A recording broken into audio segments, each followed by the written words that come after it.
Assalamualaikum warahmatullahi wabarakatuh. Video kali ini kita akan bahas tentang satu dokumen yang bisa menyelamatkan kalian dari jeratan atau teror hutang pinjol. Dan ini dokumen resmi dikeluarkan oleh OJK ya, jadi kalian bisa mempelajari dokumennya. Nah, teman-teman bisa cek nama dokumennya adalah POJK atau isinya adalah Peraturan Otoritas Jasa Keuangan Nomor 77 Tahun 2016. Di mana di sini itu layanan pinjam meminjam uang berbasis teknologi informasi. Jadi ada banyak yang tercantum di sini.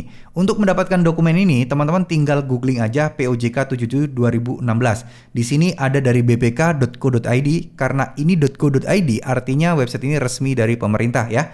Jadi teman-teman bisa klik, bisa download dan bisa baca. Di sini ada 31 halaman dan semuanya mencatatkan tentang aturan-aturan berkaitan dengan pinjol. Mulai dari cara pinjol, terus kemudian mulai dari aturan penagihan dan lain sebagainya.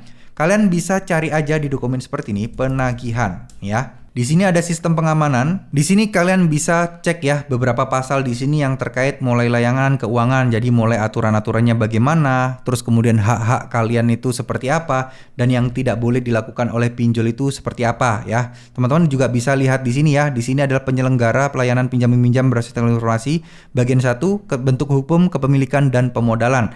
Jadi di sini biar kalian ada gambaran nih, pinjol itu kenapa kok bisa disebut pinjol abal-abal, kenapa kok enggak. Nah, di sini ada semua. Teman-teman di sini juga ada masalah pendaftaran dan perizinan ya. Jadi ada banyak hal yang teman-teman bisa pelajari di sini. Nah, teman-teman juga bisa lihat di bab 7 ya. Di sini ada keterangan bahwa penyelenggara atau pihak pinjol itu wajib menerapkan prinsip-prinsip dasar yaitu transparansi, perilakuan yang adil, keandalan, kerahasiaan, penyelenggaraan sengketa pengguna secara sederhana, cepat dan biaya terjangkau.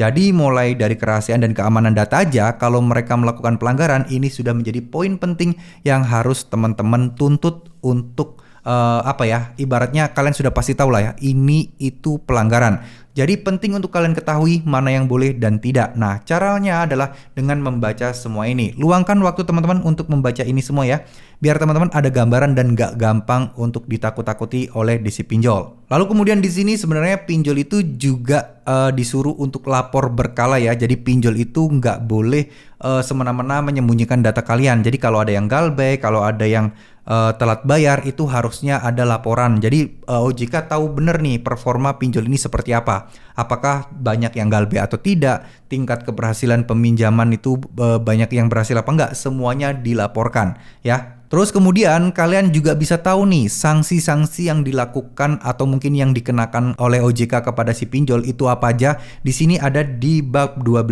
yaitu di pasal 47. Jadi sistem skema pelaporan itu seperti apa, terus kemudian pelanggaran-pelanggaran itu seperti apa. Ini semua tertera ada di sini ya, pencabutan izin, mulai sanksi tertulis dan lain sebagainya. Nah ya, ini ketentuan peralihan, ketentuan penutup dan lain sebagainya. Jadi di sini dengan bermodalkan pasal 77 ini teman-teman harusnya sudah mempunyai bekal apa yang boleh dan tidak boleh dilakukan oleh pinjol. Ya memang terkesan lebih bikin malas lah ya baca, tapi kalau misalnya ada waktu luang, teman-teman bisa luangkan waktu untuk baca-baca sekilas saja ya tentang poin-poin pentingnya seperti apa. Setidaknya teman-teman ada gambaran, ada wawasan bahwa oh ternyata pinjol itu nggak boleh kayak gini loh. Oh ternyata pinjol itu kita bisa kasih sanksi dengan cara melaporkannya ke OJK atas tuduhan apa loh. Jelas, karena ketika kita melaporkan ke OJK, kalau memang kita tidak tahu dia melanggar pasal berapa dan ketentuannya seperti apa, akan sulit ya untuk OJK, akan perlu waktu lagi untuk menelaah, mereview dan lain sebagainya. Kalau kalian sudah tahu oh ini pelanggaran di poin A pasal berapa, itu akan sangat enak untuk melaporkannya sehingga akan membuat OJK juga tentunya bisa lebih cepat penanganannya. Selain itu, ketika kalian melaporkan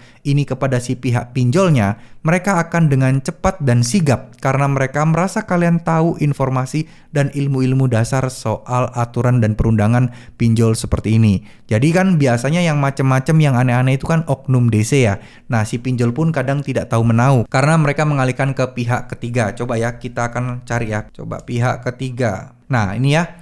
Di sini ada aturan, coba kita akan tarik ke atas lagi. Peminjam meminjam uang berdasarkan informasi, penyelenggara wajib menerapkan prinsip yang tadi ya. Terus kemudian di sini ada juga pihak ketiga. Penyelenggara dilarang dengan cara apapun memberikan data atau informasi mengenai pengguna kepada pihak ketiga. Larangan sebagai dimaksud adalah pengguna memberikan persetujuan secara elektronik diwajibkan oleh ketentuan perundang-undangan, pembatalan atau perubahan persetujuan atas pengungkapan data dan lain sebagainya. Jadi meskipun menggunakan pihak ketiga, kalau mereka punya kayak foto KTP kalian, terus kemudian punya dokumen-dokumen negara yang bersifat pribadi yang dilindungi hukum, kalau si DC ini punya, berarti kan ini sudah melanggar aturan. Jadi enak kayak gitu ya, itu adalah contoh untuk melaporkan ketika ada pelanggaran-pelanggaran seperti ini. Jadi kita tahu pasal yang dilanggar berapa, poinnya apa, jadi si pinjol tersebut nggak bisa nyangkal lagi. Oke, mungkin segitu dulu video kali ini, semoga video ini bisa bermanfaat. Terima kasih.